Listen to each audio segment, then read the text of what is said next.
Message to President Tinubu Jagaban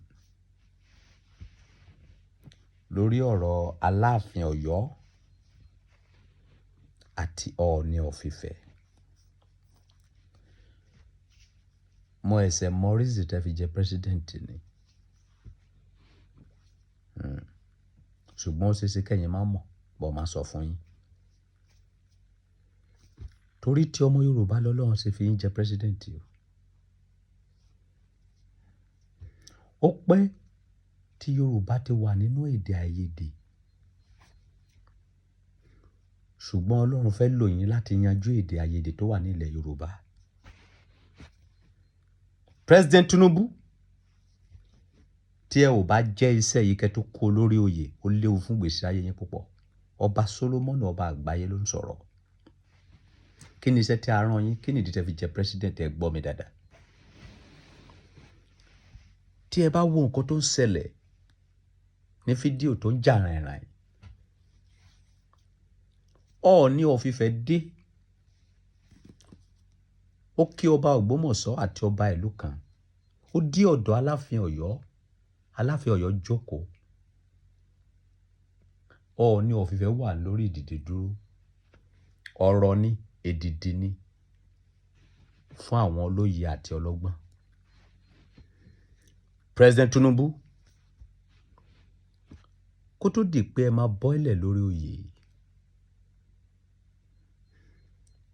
ẹ má gbójú kó lórí ọ̀rọ̀ náà. Ẹ̀yin lẹ wà ní position láti yanjú ọ̀rọ̀ tó wà nílẹ̀ yìí.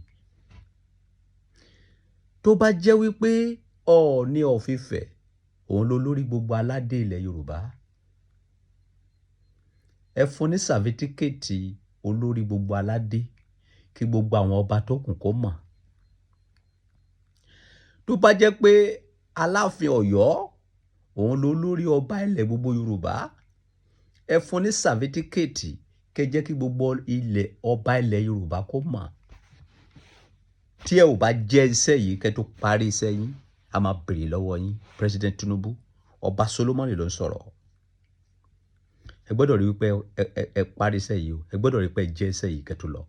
Ẹ̀yin lẹ wà ní position láti jẹ́ iṣẹ́ yìí. Ayé Yorùbá ti ń bàjẹ́ lọ díẹ̀díẹ̀ o. Bó ṣe ń bẹ̀rẹ̀ nìyẹn o. Ó ń bẹ̀rẹ̀ díẹ̀díẹ̀. Ó sún díẹ̀díẹ̀. Tó bá pẹ́, Ọọ̀ni of Ifẹ̀ àti Aláàfin Ọ̀yọ́ wọn máa jàdùn aga.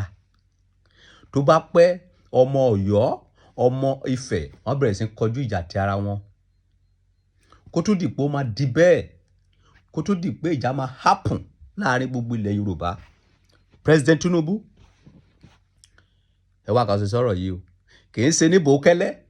Ẹ jẹ́ kó yé gbogbo ọmọ Yorùbá wípé Ọọ̀ni of Ifẹ̀ òun ló lórí gbogbo aládé ilẹ̀ Yorùbá. Kẹ́ fún ní sàfítíkẹ́ẹ̀tì ẹ̀ kí gbogbo ayé mọ̀, kí àwọn èèyàn yìí pa ìtàn kíntàn. Nǹkan tó ṣẹlẹ̀ lọ́wọ́lọ́wọ́ yìí, tí ẹ bá wà kan ṣe sí, á da ìlú rú, á da ilẹ̀ Yorùbá rú, á bà ilẹ̀ Yorùbá jẹ́. Àti Ọọ̀ni àti Aláàfin Ọ̀yọ́ ọmọ kékeré làwọn méjèèjì. Wọ́n dẹ̀ sì ní ọjọ́ tó pọ̀ tán fẹ́ lò lórí ìtẹ́.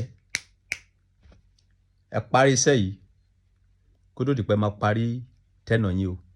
President Tinubu, ó dọwọ́ yín. Ọba Solomon sọ tiẹ̀ o.